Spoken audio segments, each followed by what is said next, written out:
মাধ্যমত কিবা এটা বাতৰি ওলাইছে বুলি ময়ো শুনিছোঁ আৰু মই আজি ৰাতিপুৱাৰ পৰা বেলেগ কামত ব্যস্ত আছিলোঁ তো মই চোৱা নাই মই বেছিভাগ নিউজ গধূলি ভাগতে চাওঁ আজি ৰাতিপুৱা মই চোৱা নাই লিংক কোনোবা পঠাইছে মই লিংকটো এতিয়াও চোৱা নাই যে এলায়েন্স মেটাৰক লৈ পেলাই যে জল্পনা কল্পনা চলি আছে মই বহুবাৰ আপোনালোকক ক'লোঁ আপোনালোকে গণতন্ত্ৰৰ চতুৰ্থ স্তম্ভ হয় আপোনালোকক জনোৱাটো আপোনালোকক কোৱাটো আমাৰ কাৰণে খুব দৰকাৰ কিয়নো আপোনালোকে সদায় সহায় কৰি থাকে আমাৰ কথাবিলাক আমাৰ যে সিদ্ধান্ত আমাৰ নীতি আদৰ্শ এইবিলাক ৰাইজৰ মাজত লৈ যোৱাত আপোনালোকে বহুত সহায়ক হয় মই কৈছোঁ যে আমাৰ 2025 চনলৈকে BTR-ত NDA-ৰ এলায়েন্স আছিলে আমাৰ 2025 নিৰ্বাচনলৈকে আছিলে নিৰ্বাচন শেষ হৈ গ'ল আমি নিৰ্বাচনত বেলেগ বেলেগকৈ খেলিলোঁ বিজেপি 40টা সমষ্টিৰ কিমান বা সমষ্টিত খেলি যায় তেখেতসকলে আমি 40টাতে খেলিলোঁ এতিয়া অসম চৰকাৰত NDA হিচাপে আমি 2026ৰ নিৰ্বাচনলৈকে আছোঁ 2026লৈকে আমাৰ এলায়েন্সটো আছে 2029 চনলৈকে নতুন দিল্লীত যি ভাৰত চৰকাৰৰ NDA চৰকাৰ আছে 2029 চনলৈকে আমাৰ কমিটমেণ্টটো আছে ইয়াৰ আগত যদি কিবা সিদ্ধান্ত হ'বলগীয়া হয় তেনেকুৱা এটা পৰিৱেশ সৃষ্টি হ'ব লাগিব তো তেনেকুৱা পৰিস্থিতি বা তেনেকুৱা চিটুৱেশ্যন আজিলৈকে আহিছে বুলি মই ভবা নাই গতিকে সংবাদ মাধ্যমত কি ওলাইছে কি ওলোৱা নাই এইটোৰ লগত আমাৰ কথা নাই আমি বহুত আলোচনা বিলোচনা আমি চলাই নিছোঁ আমাৰ 2025 চনত যে আমি কমকৈ ভোট পালোঁ 2025 চনত আজি মানে BPF পাৰ্টিয়ে বেছিকৈ ভোট পাই পেলাই তেখেতসকলে BTR-ত চৰকাৰ গঠন কৰিলে আমি শুভেচ্ছা যাচিলোঁ আমি এটা গঠনমূলক বিৰোধী দল হিচাপে BTR-ৰ সৰ্বাংগীন উন্নয়নৰ কাৰণে সম অধিকাৰ সম উন্নয়নৰ কাৰণে সদায় এটা কনষ্ট্ৰাকটিভ ৰোল লৈ যাম অপজিশ্যন হিচাপে সেইটো আপোনালোকৰ সন্মুখত বহুবাৰ কোৱা হ'ল গতিকে যে এলায়েন্স মেটাৰ আছে এলায়েন্স মেটাৰৰ বিষয়ে আলোচনা কৰাৰ কোনো এতিয়াও তেনেকুৱা সময় বা পৰিস্থিতি তেনেকুৱা সৃষ্টি হৈছে বুলি মই নাভাবোঁ আমাৰ যি 2025 চনলৈকে BTR-ৰ যে এলায়েন্স আছিলে এই এলায়েন্সটো যিহেতু চৰকাৰটো নোহোৱা হ'ল এতিয়া BTR লেভেলত আমাৰ তেনেকুৱা এলায়েন্স বা চৰকাৰৰ যে এলায়েন্স সেইটো যিহেতু চৰকাৰে নোহোৱা হৈ গ'ল গতিকে সেইটো কথা এতিয়া নোলায় আৰু অসম চৰকাৰৰ 2026ৰ নিৰ্বাচনলৈকে আমাৰ মানে এলায়েন্সটো অটুট আছে 2029 চনলৈকে আমাৰ নতুন দিল্লীত NDA-ৰ যে আমাৰ কমিটমেণ্ট আছে এই কমিটমেণ্টটো আছে তাৰ আগত যদি কিবা সিদ্ধান্ত ল'বলগীয়া হয় তেনেকুৱা পৰিস্থিতি সৃষ্টি হ'ব লাগিব বা তেনেকুৱা এটা প্ৰেক্ষাপট এটা আহি পৰিব লাগিব যে য'ত আমি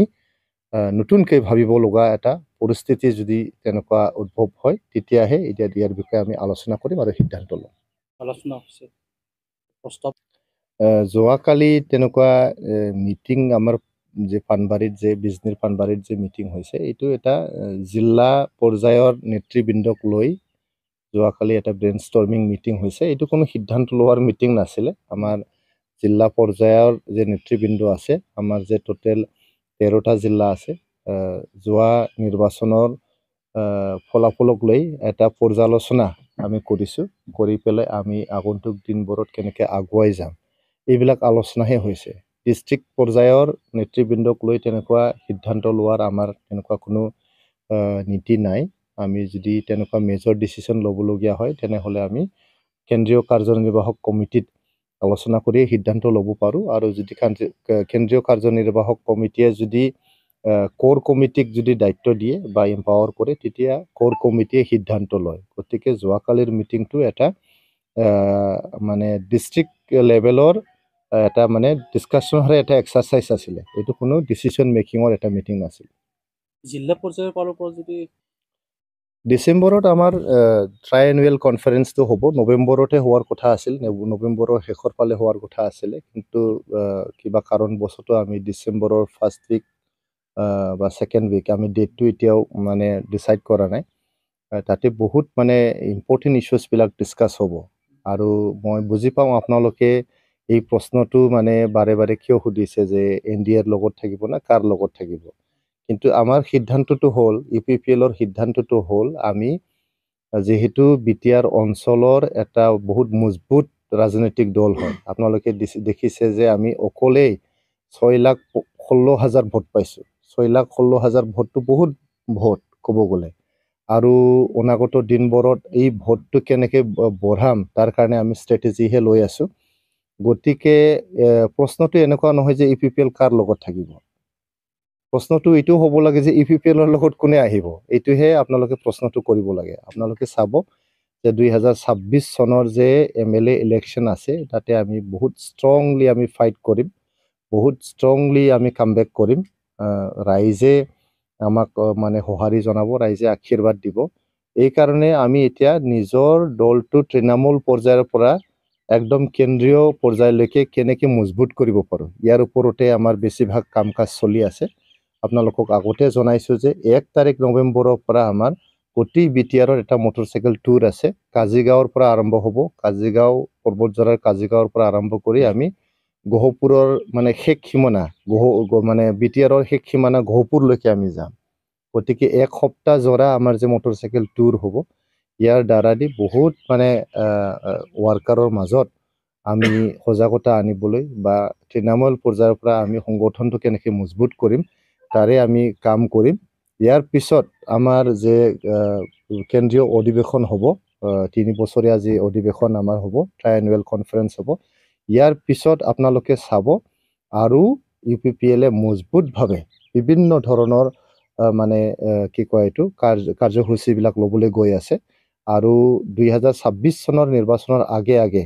UPPL আগতো মজবুত আছিল এতিয়াও মজবুত আৰু ভৱিষ্যতত ইয়াতকৈ বেছি মজবুত হ'ব বুলি আপোনালোকক মই মানে প্ৰতিশ্ৰুতি দিব পাৰোঁ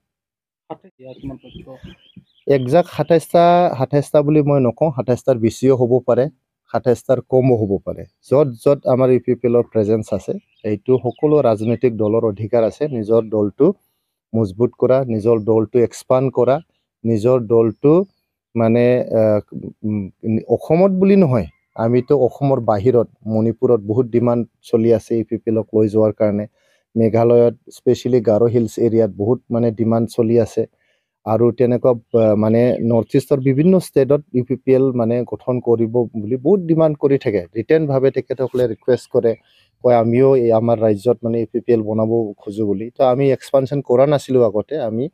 বিটিআৰ অঞ্চলৰ ৰাইজক সেৱা কৰোঁতে আমি নিজকে মনোনিৱেশ কৰিছিলোঁ বেছিকৈ আমি জোৰ দিছিলোঁ ইয়াত বহুত মানে ইছ্যুজবিলাক আছে আমি ইয়াতে শান্তি স্থাপন কৰাৰ এটা ডাঙৰ দায়িত্ব আছিলে গধুৰ দায়িত্ব আছিলে সকলো জাতি জনগোষ্ঠীক ন্যায় দিয়াৰ এটা গধুৰ দায়িত্ব আছিলে ইয়াৰ বাদেও আমাৰ অঞ্চলৰ যেহেতু